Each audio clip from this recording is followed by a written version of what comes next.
আওয়ামী লীগ সরকারের আমলে ঘুষ, দুর্নীতি ও ক্ষমতার অপব্যবহারে জড়িত বিচারকদের চিহ্নিত করতে ৪ সদস্যের কমিটি গঠন করেছে আইন মন্ত্রণালয়। এরই মধ্যে যুগ্ম সচিব পদমর্যাদার এক কর্মকর্তা সহ ৩ জনকে কারণ দর্শানোর নোটিশও দিয়েছে মন্ত্রণালয়।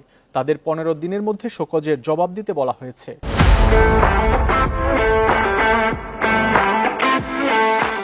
কারণ দর্শানোর নোটিশ পাওয়া ৩ বিচারক হলেন ঢাকা সিএমএম কোর্টের বিকাশ কুমার সাহা, রেজাউল করিম ও আসাদুজ্জামান নূর। গত ১.৫ দশকে বিচারকদের বিরুদ্ধে ক্ষমতার অপব্যবহার সহ নানা ধরনের অভিযোগ ওঠে। এর পরিপ্রেক্ষিতে এই কমিটি গঠন করল আইন মন্ত্রণালয়।